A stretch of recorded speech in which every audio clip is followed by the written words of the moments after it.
Então, começando essa conversa hoje, nós estamos aqui acompanhados de várias pessoas, né? Vou começar falando um pouquinho de cada um.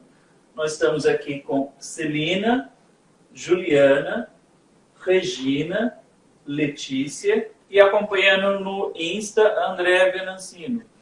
Então, eu só vou pedir para cada uma de vocês, né, falar o seu nome, novamente, o seu sinal e de onde está falando. Parece telefone, né?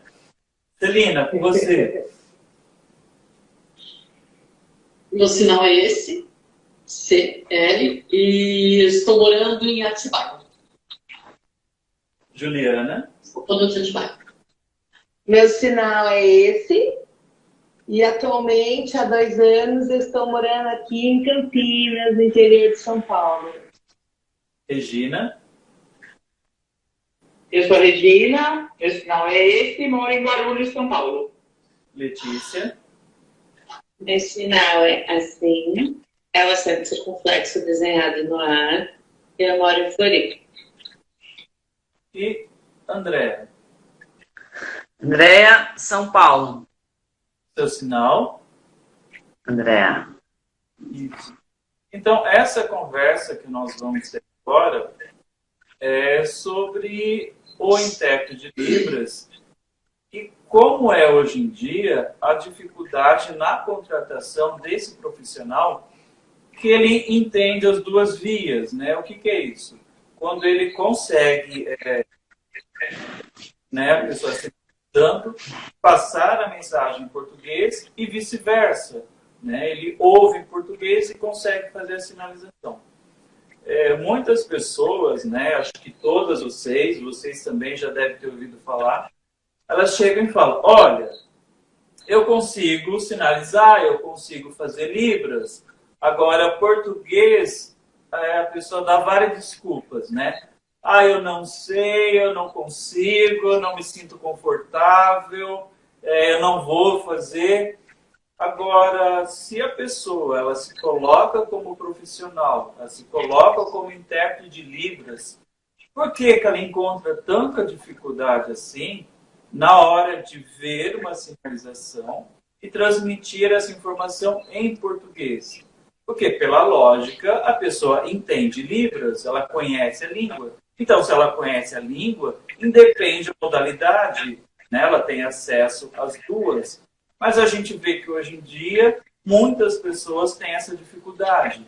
Ah, eu consigo entender para mim, mas eu tenho muita dificuldade na hora de falar em português tudo aquilo que eu estou vendo na sinalização.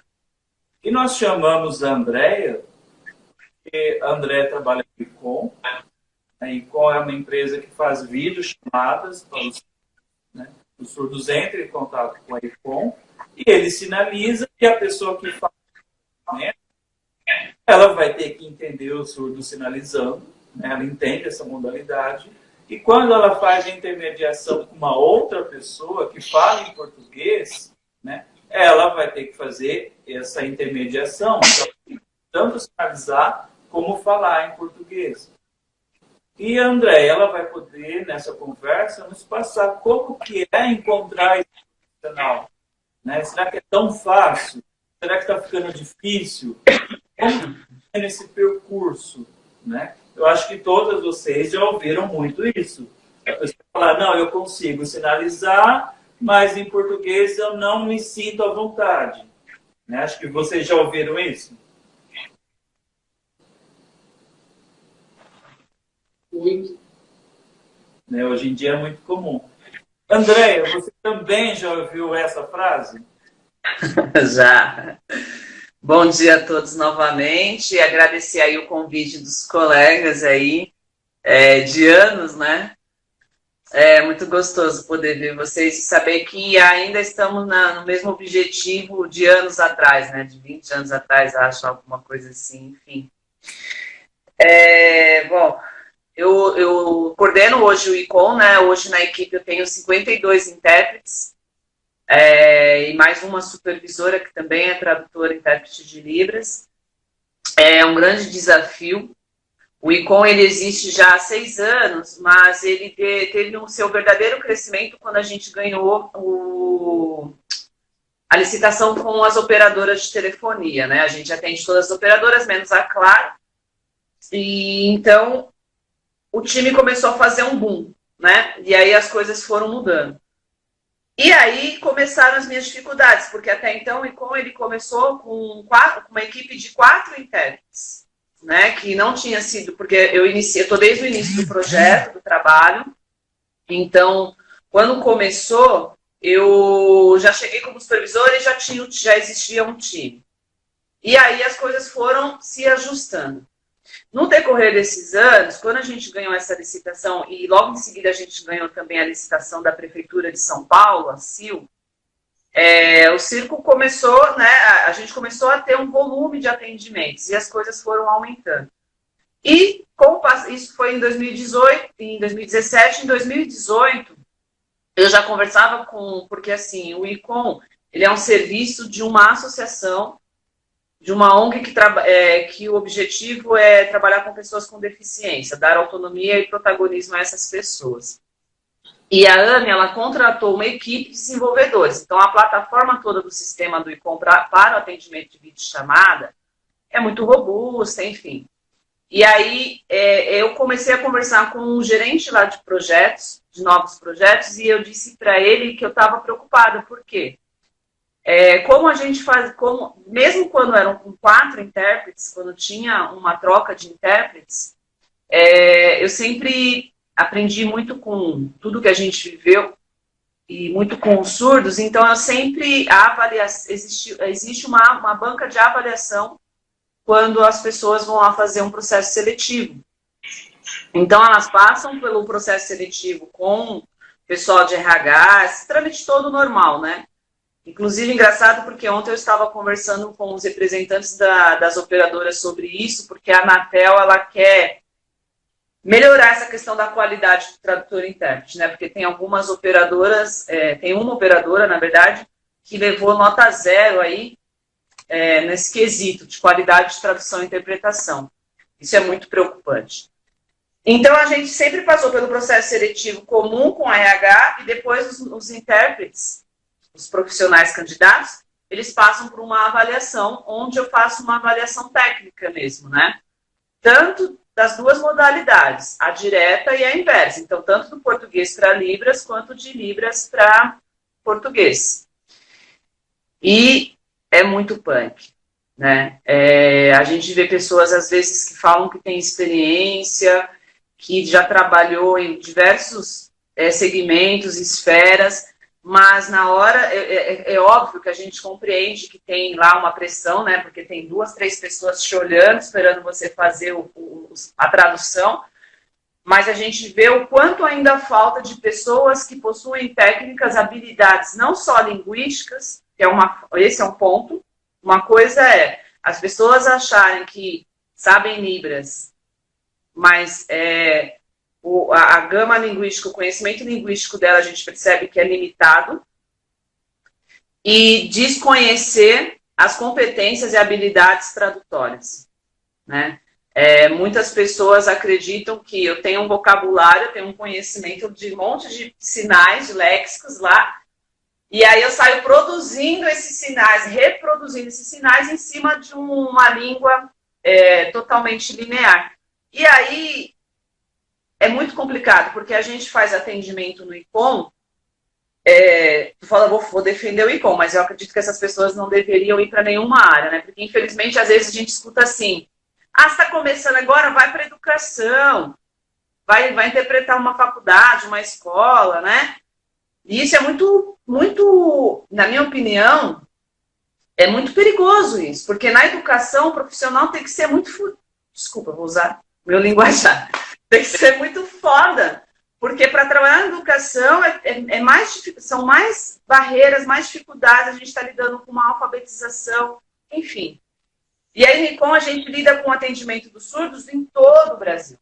E não vem me falar de regionalismo, que é uma coisa que eu já falo logo na entrevista. Não existe essa parada de regionalismo. Isso daí, para mim, é fichinha, porque dentro de um contexto a gente consegue entender tudo. O foda para nós é o quê? Encontrar surdos com uma variante linguística fodida, porque eu tenho surdo que acha que sabe Libras e está fazendo um monte de mímica lá, um monte de gestos, porque ele está acostumado com a cidade dele, com as pessoas que ele convive. E aí, quando ele lida com um profissional, se o profissional não estiver preparado para essa demanda, ele não vai entender o que o surdo está querendo dizer.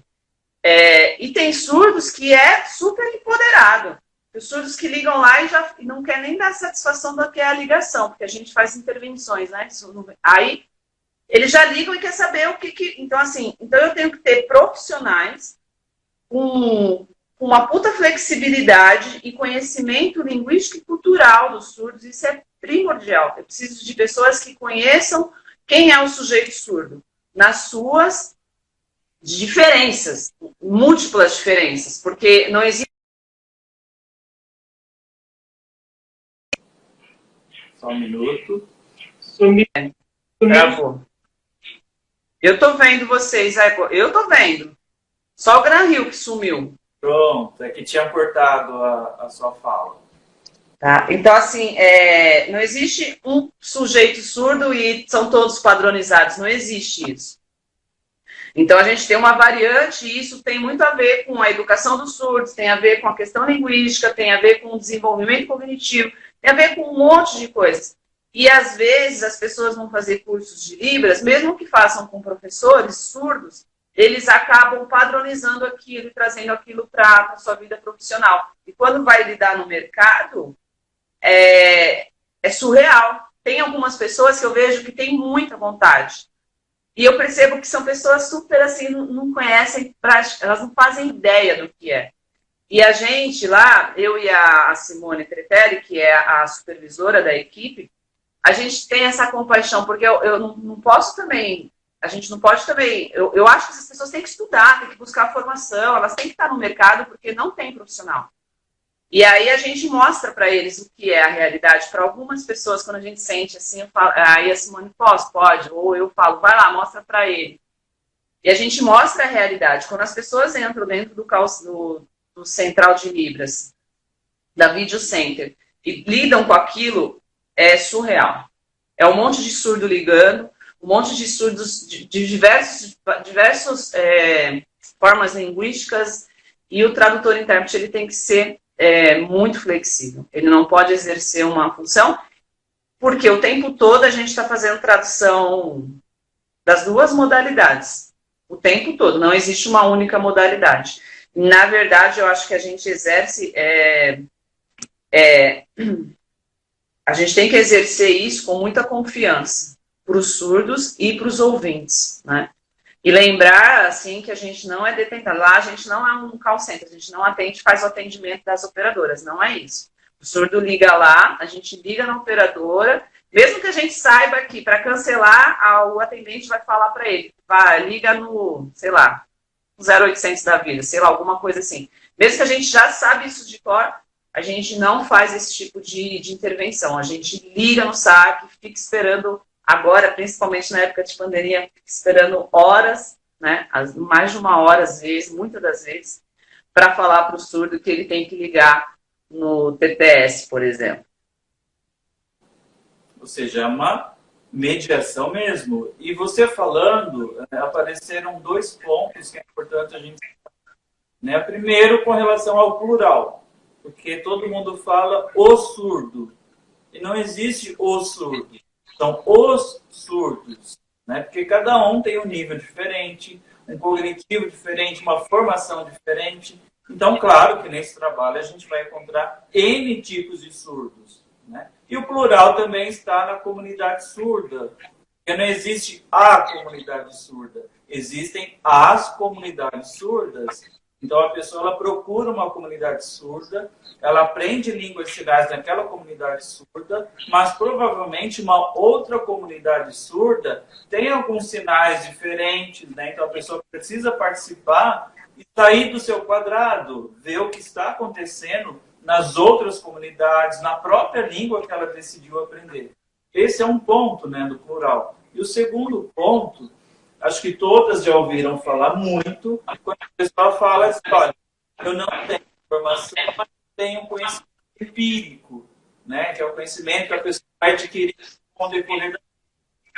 E isso, para você ter um trabalho não é o suficiente, né? Se faz necessária a formação desse profissional, né? Uma coisa que a Regina sempre fala é que a pessoa tem que saber a sua própria língua, ou seja, ela tem o português. Não é isso, Regina? Sim, a gente percebe hoje, eu que trabalho com formação de intérpretes, né? Eu vejo que existe uma defasagem extremamente significativa na aquisição da L1 desses ouvintes que querem ser ativos, né? Então você vê as pessoas com uma defasagem na língua portuguesa, com um desconforto linguístico na sua L1. E isso traz, claro, um reflexo para a L2, porque se você não tem um repertório na sua língua de origem, na sua L1, como é que você transita, né? Depois, uma tradução, para adquirir uma competência tradutória, se você não tem repertório de significados, significantes, de sinônimos, dessa competência linguística pura mesmo, né? E aí fica aquela coisa, o pessoal já traz muito aquela coisa dos cursinhos que fazem por aí, principalmente a questão online, né? Tem algumas ofertas aí muito complexas. E aí até a Andréa cita, quando o Grêmio fala da questão do químico. Existe uma questão de legalidade envolvida, né? Existe um decreto federal, existe uma lei, e não é assim, eu sei Libras, eu sou intérprete. Não, você tem que estar com a regulamentação, né? Você tem que exercer a profissão de forma adequada, porque exercício legal é contravenção, né? É um problema. Só que, infelizmente, as pessoas só levam isso em consideração quando se fala do médico, quando se fala do dentista. Quando se fala do intérprete, é muito complicado.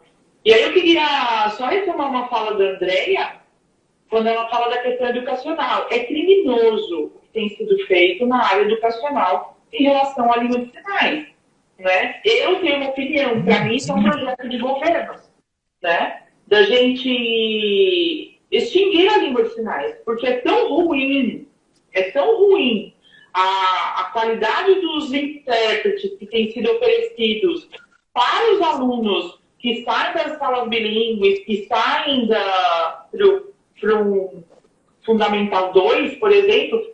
Aí a questão do interlocutor do Estado, para mim, é uma coisa que incomoda absurdamente. Pessoas com 30, 60 horas de curso de Libras em qualquer lugar, fazendo uma pseudo-intermediação de comunicação. Para mim, de cara, denota uma falta de caráter da pessoa que aceita. Porque ela sabe que ela não sabe Libras, né? E aí ela se dispõe a sentar na frente de um aluno e fazer exatamente o quê? E aí é claro que esse aluno, por conta da progressão continuada, ele vai progredir com conteúdo, com que Libras. Isso é muito complicado. E acho que isso reflete um pouco na ICUM também, né? E também é muito cômodo você ter um surdo, né, que ele tem uma língua de sinais que se aproxima muito do português sinalizado. Você entra numa área de conforto e fala, não, esse surdo eu consigo transmitir em português o que ele está falando. É cômodo. Agora, igual a Andréa falou, são N tipos de surdos diferentes, com vários tipos de uso da língua de sinais. E a Celina pode dizer até para a gente, porque ela tem contato com surdos mais antigos, que a forma de sinalizar é um pouquinho diferente. Agora, como é, Celina, conversar com pessoas assim, né, nessa língua de sinais mais antiga? Você acha que as pessoas são capazes ou não? Elas não são capazes? Qual que é a sua experiência disso? Adriana, eu procuro me atualizar, você entendeu? É uma língua viva, né? A diacronia está aí, né? Todas as línguas vivas. Então eu procuro me atualizar. Eu vejo muito pelos meus sogros, eles usam muitos sinais antigos. O Ricardo também faz muito uso de sinais antigos, principalmente assim, na esfera assim, religiosa, se usa muito sinais antigos também. Então, o que eu faço? Eu procuro me atualizar, eu procuro estar com a comunidade surda, essa geração mais nova, né? Ver esses sinais que estão surgindo, vídeos. A gente procura se atualizar, porque não dá para ficar nesse conforto, como vocês disseram. Eu prendo uma variação só e pronto, são várias variações. Tá aí, são vários sinais, várias variações, sinais antigos. E é complicado você fazer uma entrevista e de repente está um surdo nessa entrevista, como nós fazemos muito, né, em empresas, né, isso também é da área corporativa. Existe esse regionalismo que a Andréa comenta, que ela fala que nesse momento não é discutido, mas assim, próximo da gente é Jundiaí. Então nós atendemos muitos de Jundiaí por conta das empresas dali. Então muda muito. Muda muito. É absurdo, assim, às vezes a gente fala, nossa, tem que prestar muita atenção, no contexto mesmo. Mas a gente tá junto com eles. Você entendeu? Esquecer, assim, você tentar separar, olha, esses surdos antigos, os meus sogros, né? Eles usam isso, foram alfabetizados, estão em contato. Na igreja deles são só surdos antigos. E só são aqueles sinais antigos e português sinalizado. Para você ter uma ideia, eu vou só dar um exemplo, como eles traduzem, eles interpretam o culto. A Maria foi mamãe de Jesus. Artigo. Eles usam um artigo. Eles usam um artigo no meio da tradução. Isso é surdos bem antigos. Você entendeu? Então, o meu sogro, ele tem essa... Então, o que eu digo a gente está junto com esse atualizar esse mundo, né, desse pessoal antigo e cair na real. Qual é a minha real? O que eu tenho que fazer? O que eu vejo também muito, vocês estavam falando de intérpretes, a Regina falou da língua 1 e tal, e tem muita gente também que tem muito certificado e não tem afluência. Então a gente está num mundo assim, complicado, a nossa categoria está muito complicada, falta mesmo a fluência. Eu tenho vários certificados, eu tenho letras que deram vários que eu olhei assim, fui avaliar mas como pessoa dessa tem ProLibras. Então, a minha opinião essa geração, você entendeu? A gente acompanhar, se a gente não acompanhar, não evolui. Queria só complementar a ideia das meninas. Só dar um aviso que 11 horas no Instagram, a gente tem lá o canal Viva Mais Livre. Então lá, essa conversa a gente vai colocar, a gente vai ter uma conversa com o André às 11 horas em Libras. Então agora a gente está fazendo em português, né? Quem é surdo espera. E 11 horas a gente vai fazer direto em Libras, tá bom? Pode completar. O que a Regina falou assim é muito importante, porque eu sempre percebo isso, porque quando eu também atuo com a formação, oficina, essas coisas, eu acho que ainda tem uma falha gigante na metodologia de ensino de L2 para ouvintes. A metodologia utilizada, talvez por professores não capacitados, com falta de experiência, com essa mesma troca, mesma falha que existe talvez nas competências tradutórias, o professor de língua de sinais, muitas das vezes também não consegue atingir o ensino da L2 para os ouvintes. Então, nem sempre por conta do aluno, sim, na sua singularidade, mas eu acho que é a metodologia, sim. E aí, eu estava falando, e eu falei do time de desenvolvimento, por quê? Quando eu comecei a enxergar uma dificuldade na contratação de intérpretes, eu falei para os caras, não acho mais intérpretes em São Paulo. Em São Paulo, não tenho mais intérpretes. E aí eles começaram a pensar no home office. Já isso lá em 2018. Então a gente, em 2019, colocou isso em prática. E aí a gente já tínhamos 5 ou 6 intérpretes. Não sei se tem alguém aí da equipe que me ajudar com essa informação. Mas aí eu tinha 5, 6 intérpretes que já trabalhavam no home office, que eu peguei gente. Santa Catarina, São José do Rio Preto, Santos, São Paulo também, só que São Paulo é gigante, né, gente? Então, eu tinha intérprete lá da Zona Sul e a central é na Zona Leste. Então, agora com a crise da pandemia, por isso que a gente conseguiu virar a chave e todo mundo está trabalhando home office. Porque, na verdade, a gente já tinha uma equipe que trabalhava home office. Mas a gente criou essa modalidade home office. Por quê? Porque eu já não encontrava mais bons profissionais disponíveis no mercado para contratação. É muito difícil contratar bons profissionais que tenham experiência. E aí a Anatel, ela já é uma exigência nossa contratar pessoas com qualificação, certificação. E ontem eu estava discutindo com eles exatamente isso. A certificação por si só não me garante que ele é um bom André. Ele não é um bom profissional tradutor e intérprete. Eu não tenho garantia de nada. Então, às vezes, eu tenho uma pessoa com faculdade, pós-graduação, 757 mil horas de cursos de Libras de diversas pessoas, mas na hora de colocar as habilidades em prática, ela não atinge o surdo, ela não compreende o surdo, porque a maioria dos intérpretes acham que produzir Libras, o que está sendo falado, produzir Libras já é tradutor e intérprete. E não é, eu preciso compreender a língua de sinais e as suas variantes e suas um monte de coisas que a gente sabe. Então, é muito, muito importante isso, a questão das empresas, quando contratarem os intérpretes, fazerem uma avaliação. Inclusive, uma das coisas que a gente está pedindo na Anatel é que sejam surdos lá. Não adianta eu também, Andréa Venassino, não adianta trazer só nós, intérpretes, com tantos anos de experiência. Nós precisamos de surdos lá na Anatel e dentro das operadoras, validando o nosso trabalho. E também não adianta ser surdos que desconhecem o nosso trabalho de tradução e interpretação. Porque muitos surdos não sabem o que é o nosso trabalho e acabam fazendo críticas que não são verdadeiras. Então, o elo de confiança é uma coisa.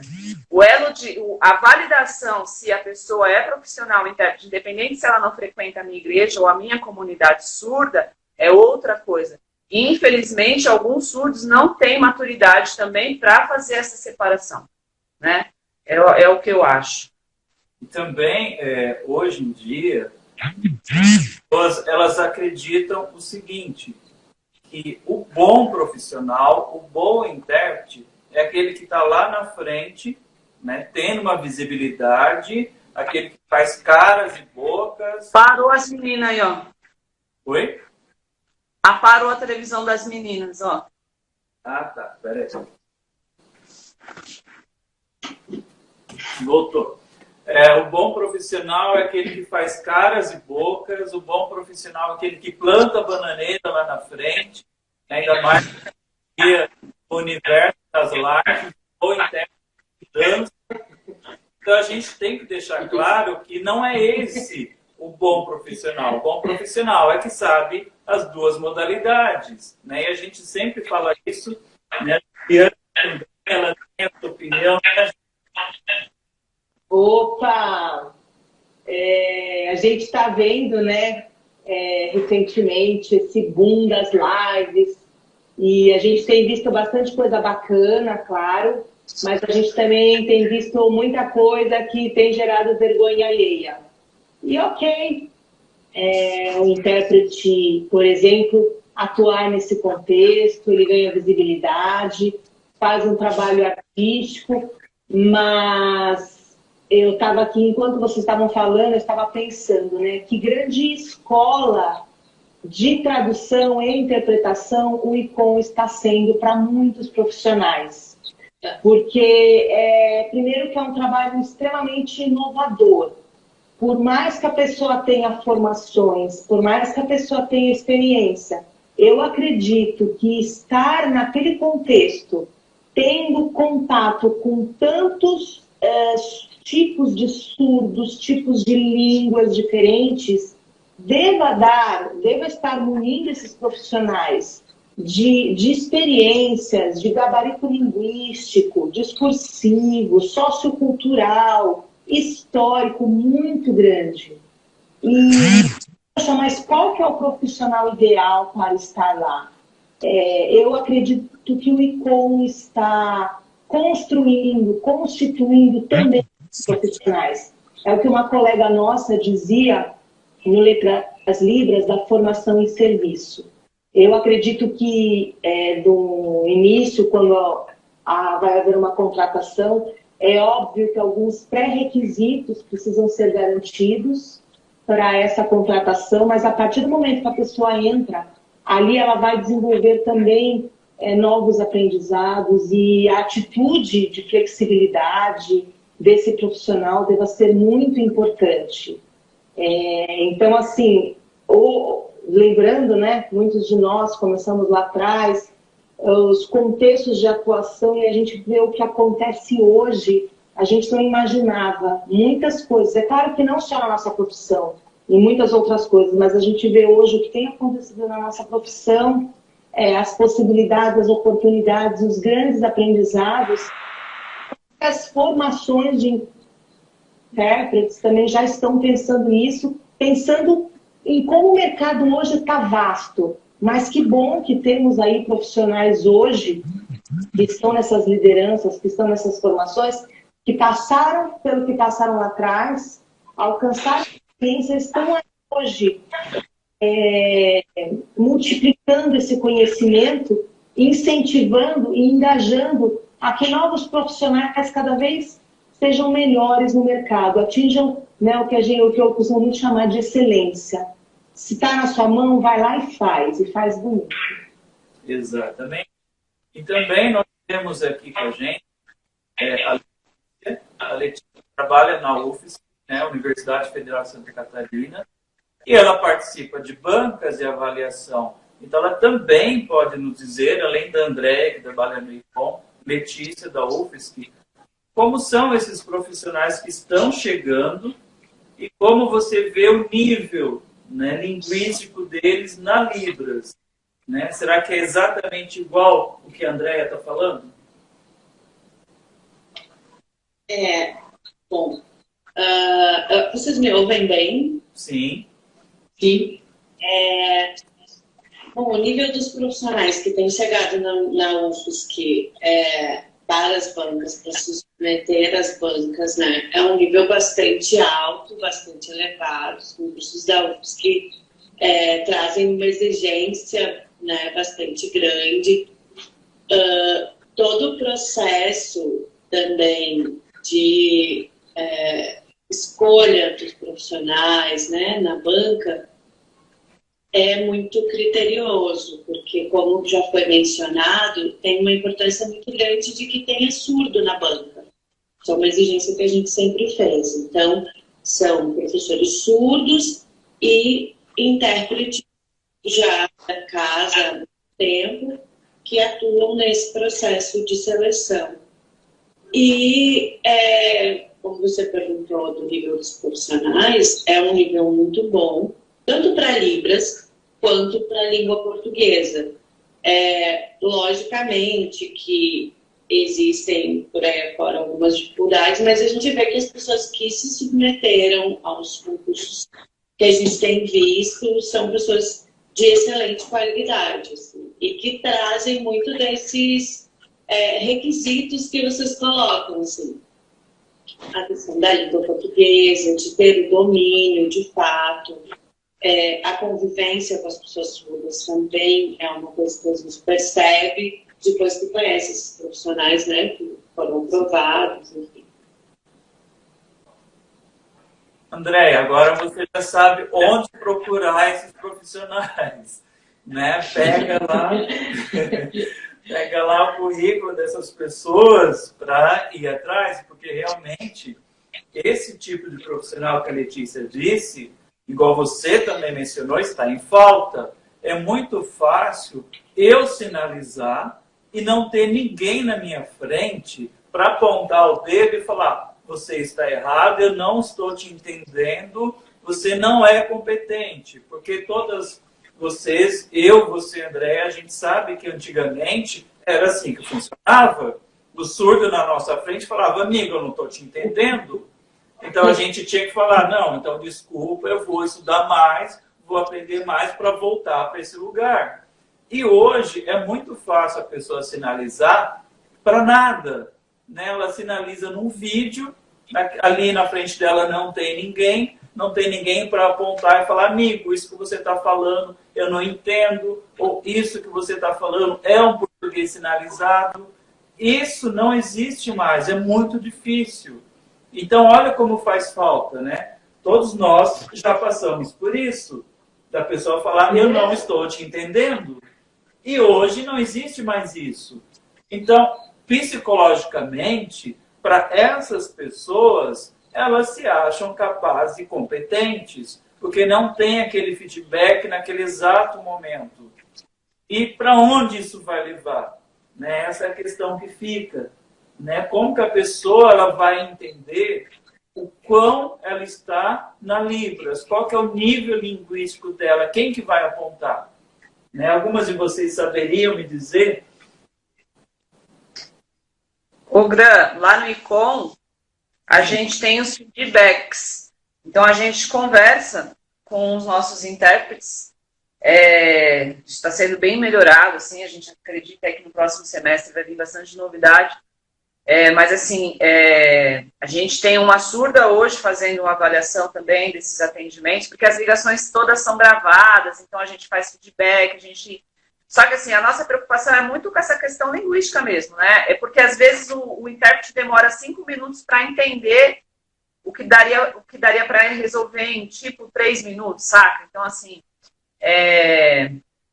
concordo com a Juliana, nós estamos num processo ainda de construção e de amadurecimento deste profissional em videochamada, tanto que a nossa categoria, o tradutor-intérprete remoto ou videochamada, ela nem existe nem para a Febrapios, nem para o Sintra. Nós não temos essa categoria, né?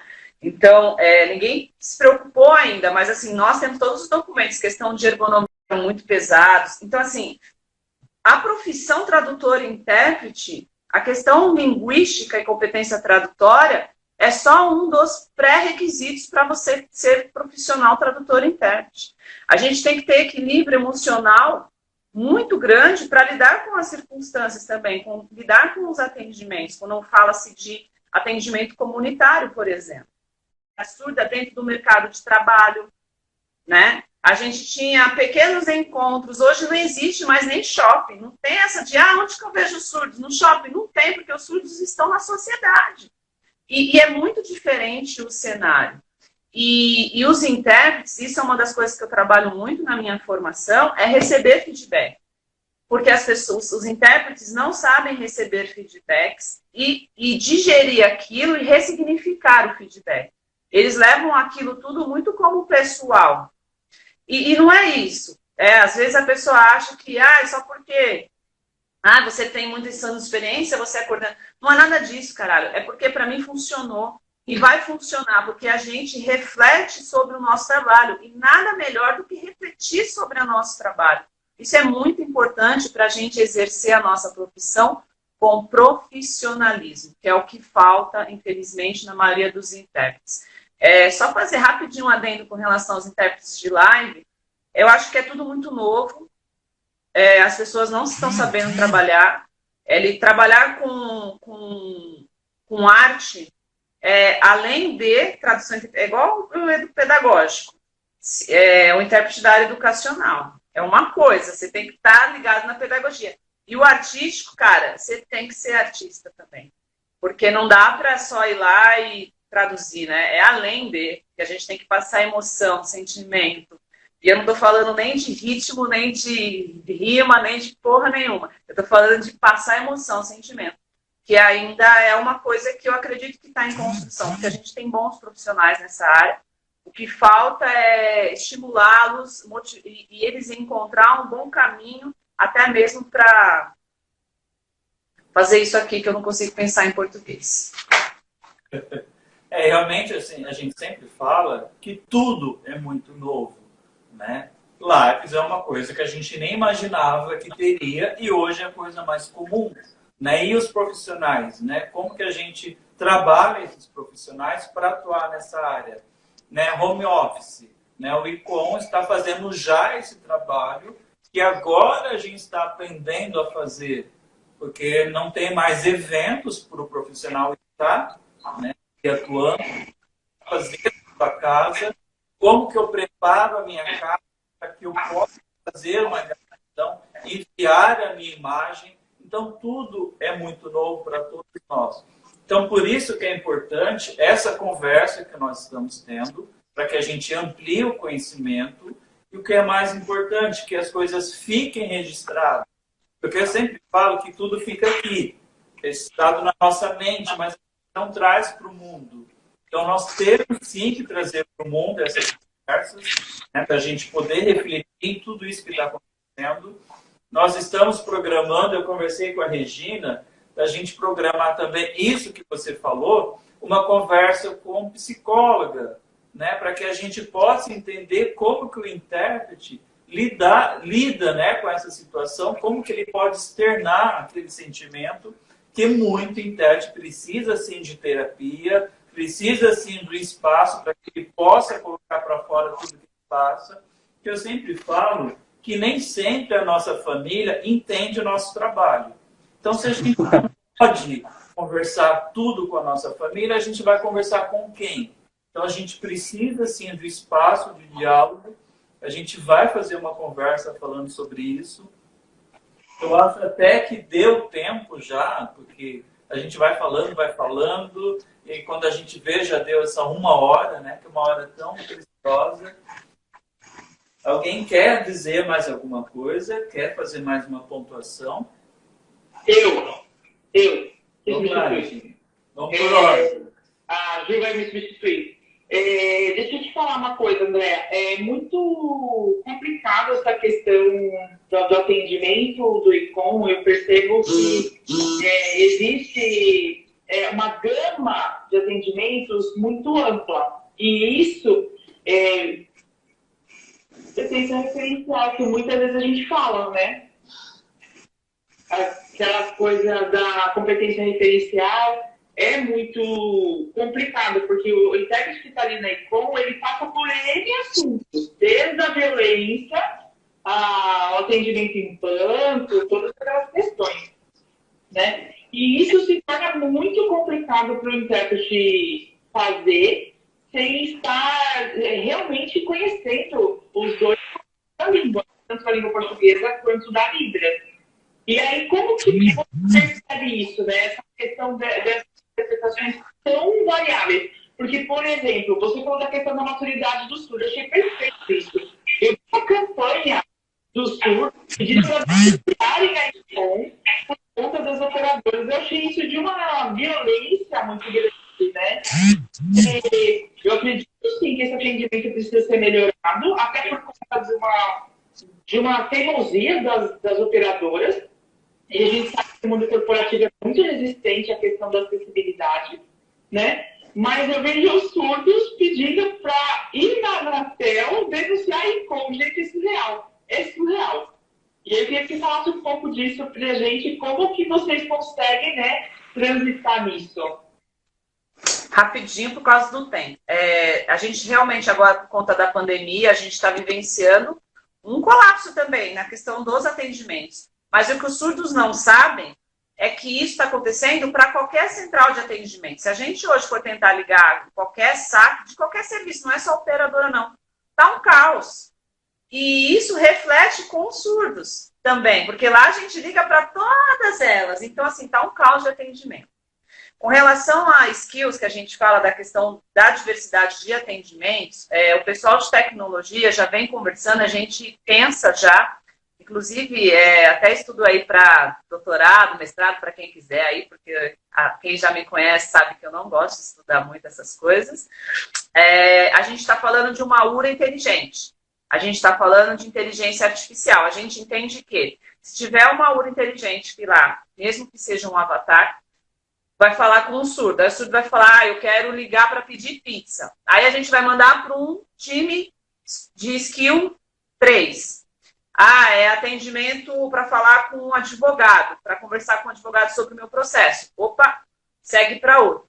Só que o que eu converso com o time de desenvolvimento é que não basta separar por temas, porque nós temos a variante linguística. Então, não adianta você falar que é um surdo que vai pedir pizza e me vem um surdo que não sabe nem falar rúcula, ele vai falar mato verde. Como é que eu vou saber que mato verde é a rúcula ou é a escarola? A gente acha que o ouvinte do lado de lá acha que é simples. Mas até a gente saber se é uma rúcula ou se é uma escarola, tipo assim, cara, demorou, já passou o tempo, né? Então, assim, eu acho que tem muita água para se rolar ainda, tem muita coisa para se preocupar na questão dos atendimentos do ICOM. O ICOM atende realmente uma gama diversificada na área comunitária. E é preciso estudos, treinamento, é preciso amadurecer cada dia mais o trabalho deles, porque o trabalho desses intérpretes é fantástico. Eu tô coordenando, mas assim, estar lá na linha de frente, puta, assim, não tem preço, assim, é fantástico, acho que é isso. Eu acho que a gente até por conta do tempo, senão a live está indo, né? Então, alguém quer falar mais uma coisa rapidamente ou a gente já encerra? Então vamos encerrar. Então, agradeço Celina, agradeço Juliana, agradeço Regina, agradeço Letícia, agradeço Andréia, agradeço a todo mundo que está acompanhando a live. Né? Espero poder contribuir, né? E sempre trazer pessoas para falar com a gente sobre o assunto, porque aqui nós sabemos de alguma coisa, só que não de tudo. Então a gente sempre procura convidar um profissional que realmente tem experiência naquilo que a gente se propõe a falar, para a gente sair do mundo do achismo. A gente vai para, de fato, um assunto que a gente realmente saiba conversar com uma pessoa que tem domínio da área. Então, agradeço, André. Eu sei que você tinha reunião, você desmarcou a sua reunião para poder estar aqui com a gente. Tamo junto, pessoal. Obrigada. Então, lembrando que essa live vai ficar disponível depois, né, no Instagram, e depois a gente também coloca no YouTube. Então, muito obrigado para vocês e até semana que vem a gente volta com um tema diferente.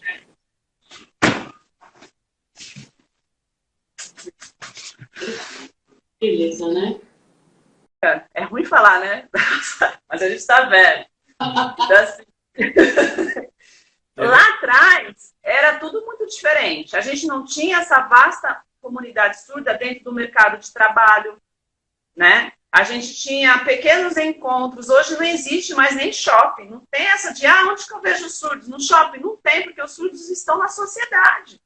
E é muito diferente o cenário.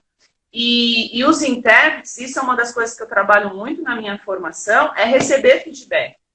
Porque as pessoas, os intérpretes não sabem receber feedbacks e digerir aquilo e ressignificar o feedback.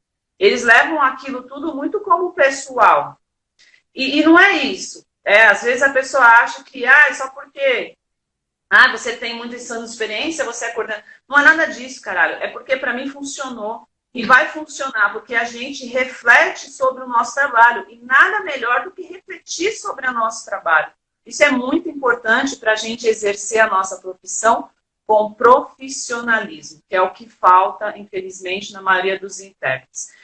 Só fazer rapidinho um adendo com relação aos intérpretes de live, eu acho que é tudo muito novo, as pessoas não estão sabendo trabalhar, trabalhar com arte, além de tradução, é igual o pedagógico, o intérprete da área educacional. É uma coisa, você tem que estar ligado na pedagogia. E o artístico, cara, você tem que ser artista também. Porque não dá para só ir lá e traduzir, né? É além que a gente tem que passar emoção, sentimento.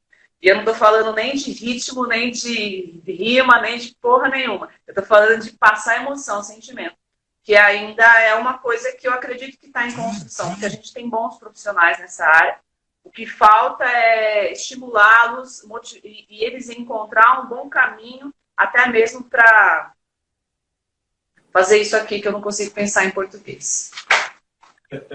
Realmente, assim, a gente sempre fala que tudo é muito novo, né? Lápis é uma coisa que a gente nem imaginava que teria e hoje é a coisa mais comum, né? E os profissionais, né? Como que a gente trabalha esses profissionais para atuar nessa área?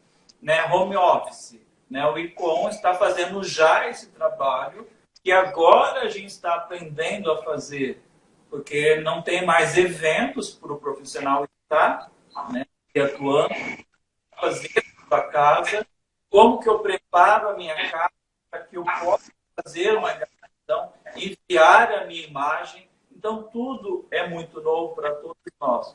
Então, por isso que é importante essa conversa que nós estamos tendo, para que a gente amplie o conhecimento, e o que é mais importante, que as coisas fiquem registradas.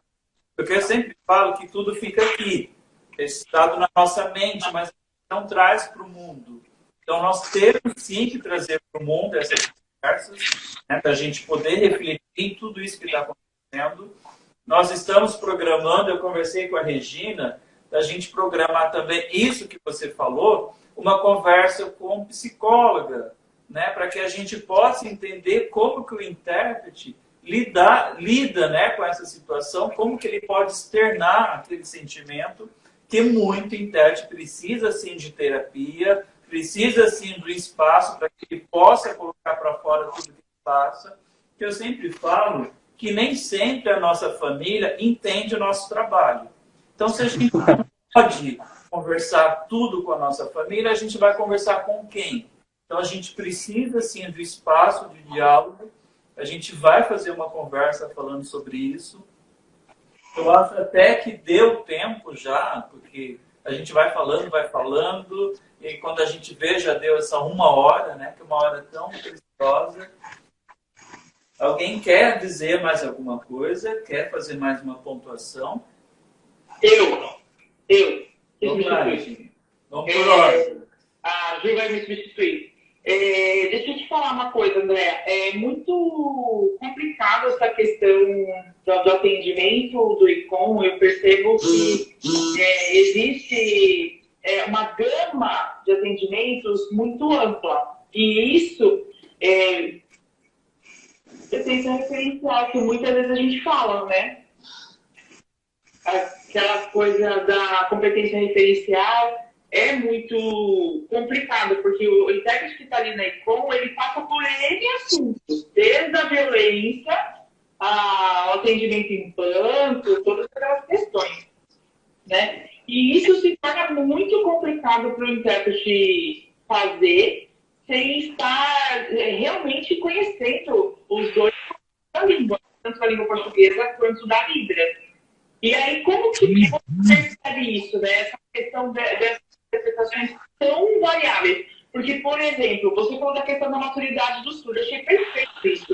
Eu vi uma campanha do surdo de trabalharem a ICOM por conta das operadoras. Eu achei isso de uma violência muito grande, né?